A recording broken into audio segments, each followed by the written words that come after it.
చిన్నప్పటి నుంచి ఆకాశం నక్షత్రాలను చూస్తూ పెరిగిందా అమ్మాయి. అంతరిక్షం అంటే అమితాశక్తి. అదే ఇష్టంతో అంతరిక్ష లోతుల్లోకి వెళ్లాలనుకుంది. వ్యోమగాముల విజయ గాథలు చదువుతూ స్ఫూర్తి పొందింది. ఫిజిక్స్ అంటే మహాప్రాణం. అందుకే మానవాళికి ఉపయోగపడే ప్రయోగాలు చేయాలని నిర్ణయించుకుంది. తన కలను నెరవేర్చుకోవాలన్న లక్ష్యంతో గ్రహ శకలాలు కొనుగొని అంతరిక్షంలో అడుగుపెట్టే అవకాశాన్ని సొంతం చేసుకుంది. అమెరికా ఫ్లోరిడాలోని టైటాన్ స్పేస్ ఇండస్ట్రీస్ ఆధ్వర్యంలో చేపట్టే వ్యోమగామి శిక్షణకు ఎంపికైన మన తెలుగు అమ్మాయి కైవల్యారెడ్డి అంతటి అద్భుతమైన అవకాశాన్ని ఎలా చేజిక్కించుకుంది?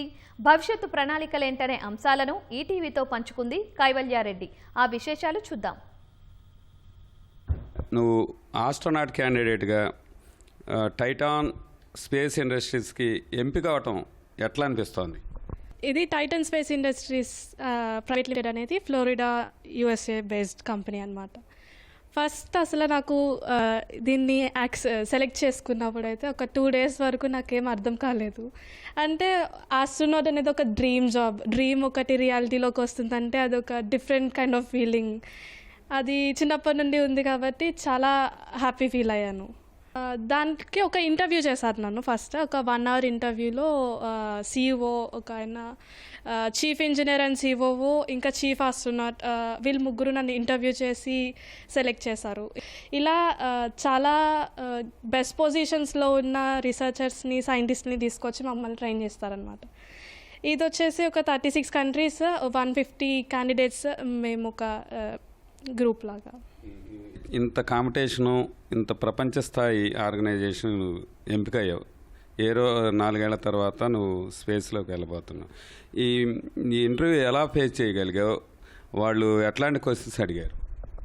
వాళ్ళు నేను నా ఫీల్డ్ ఆఫ్ ఎక్స్పర్టీస్ గురించి వాళ్ళకు కావాల్సిన క్వశ్చన్స్ వరకు అడిగారు. చాలా ఇన్ఫర్మేషన్ తీసుకున్నారు, దాన్ని బట్టే సెలెక్ట్ చేశారు. తర్వాత మాకు ఈ ఆస్ట్రోనాట్ క్యాండిడేట్ ప్రోగ్రామ్ ట్రైనింగ్ ఎలా ఇస్తారంటే ఒక 2 phases ఇస్తారు. 4 years జరుగుద్ది అనమాట.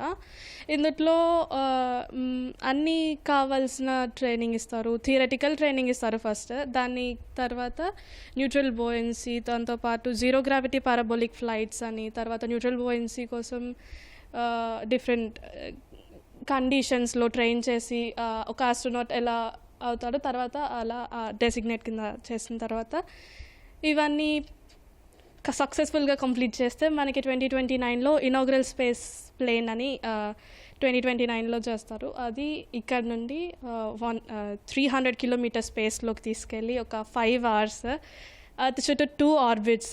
దాంట్లో ఒక 3 hours వచ్చేసి మైక్రోగ్రావిటీ, జీరో గ్రావిటీలో ఉంది. దాంట్లో కావాల్సిన ఎక్స్పెరిమెంట్స్ చేసి ఎక్స్పీరియన్స్ చేయాలి. దాంతోపాటు అదొక డిఫరెంట్ ఎక్స్పీరియన్స్, చాలా బాగుంటుంది.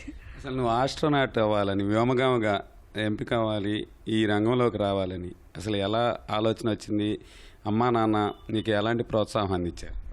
అయితే నాకు చిన్నప్పటి నుండి స్పేస్ సైన్సెస్ అంటే చాలా ఇష్టం. ఒక ఎలా చెప్పాలంటే ఆకాశంలోకి చూస్తే ఇంకా కిందకి చూడాలి అని అనిపించేది కాదు, అంత బాగుంటుంది ఈ స్పేస్ అనేది.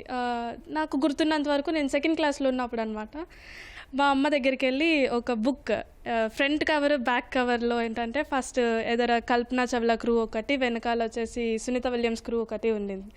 వాళ్ళు ఎవరు అని చెప్పేసి అడగడం మా అమ్మ స్టార్ట్ అనుకోండి. అక్కడ నుండి ఇంట్రెస్ట్ పెంచుకుంటే ఎంతూజియాజం తోటి బుక్స్ చదివి వాళ్ళు ఇచ్చిన రిసోర్సెస్ వాడుకున్నాను. ఆ తర్వాత స్పేస్ పోర్ట్ ఇండియా ఫౌండేషన్ అని న్యూఢిల్లీ నుండి ఒక NGO, దాని నుండి సమీర్ సచ్దేవా సార్, వీళ్ళు నన్ను బాగా ట్రైన్ చేసి ఫర్దర్గా ఆస్ట్రోనమీలో డెవలప్ అయ్యేలా చేశారు. నీ భవిష్యత్తు లక్ష్యం ఏంటి? ఈ వ్యోమగామిగా నువ్వు ఎలా ముందుకు సాగాలనుకుంటున్నావు? ఫస్ట్ వచ్చేసి ఈ TSI ఆస్ట్రోనాట్ క్యాండిడేట్ ప్రోగ్రామ్ని సక్సెస్ఫుల్గా కంప్లీట్ చేసి ఒక కెరియర్ ఆస్ట్రోనాట్ కింద అవుదాం అనుకుంటున్నాను. రీసెర్చ్ సైంటిస్ట్ కింద ఆస్ట్రోఫిజిక్స్లో ఎదుగుదాం అనుకుంటున్నాను. ఏదో ఒక రోజు ఇండియాకి ఒక నోబెల్ ప్రైజ్ తీసుకురావాలి, ఇదే నా డ్రీమ్ గోల్. నీ ఎడ్యుకేషన్ ఎలా సాగింది? ఇప్పటివరకు ఏం చదువుకున్నావు? భవిష్యత్తులో ఇంకా చదువు, అట్లాగే నీకు ఇతర అంశాలు ఇంకా ఏమేమి రంగంలో ప్రవేశం ఉంది? ఇప్పటికీ నేను రీసెంట్గా 12th కంప్లీట్ చేసుకున్నాను, ఇంటర్మీడియట్ అయిపోయింది. తర్వాత ఆస్ట్రోఫిజిక్స్లో బ్యాచిలర్స్ డిగ్రీ కంప్లీట్ చేసుకొని రీసెర్చ్ ఫీల్డ్ వైపు వెళ్దాం అనుకుంటున్నాను. తర్వాత నా హాబీస్ వచ్చేసి స్విమ్మింగ్, తర్వాత డాన్సింగ్, తర్వాత కరాటేలో బ్లాక్ బెల్ట్, ఇంకా బుక్స్ చదువుతాను, బుక్స్ రాస్తాను కూడా. అవును, ఆస్ట్రోనాట్ అనేది ఒక డ్రీమ్ జాబ్. దానికి చాలా ఖర్చు అవుతుంది. ఇప్పటిదాకా నాకు ఫైనాన్షియల్గా, ఫిజికల్గా, మెంటల్గా అన్ని రకాలుగా సపోర్ట్ ఇచ్చారు మా ఫ్యామిలీ వచ్చేసి. ఫైనాన్షియల్గా కూడా చాలా సపోర్ట్ చేశారు. ఇది ఒక డ్రీమ్ అని చెప్తే కొట్టేయకుండా నన్ను వెళ్ళనిచ్చారు ఫస్ట్ అందులోకి. అందుకు చాలా హ్యాపీ ఉన్నాను. చిన్నప్పటి నుంచి ఆకాశాన్ని ఎంతో ఇష్టంగా చూస్తూ పెరిగిన కైవల్య చివరకు యాస్ట్రానమీయే తన కెరీర్గా మలుచుకుంది. చదువుతో పాటు యాస్ట్రానమీలో సత్తా చాటుతూ ప్రతిష్టాత్మకమైన సంస్థకు ఎంపికైంది. యాస్ట్రోనాట్ క్యాండిడేట్గా శిక్షణ తీసుకొని దేశానికి సేవలందించేందుకు సిద్ధంగా ఉంది. నేటి యువతకు స్ఫూర్తిగా నిలుస్తోంది. కెమెరామెన్ సూర్యప్రకాష్తో సాయి కృష్ణ, ఈటీవీ న్యూస్.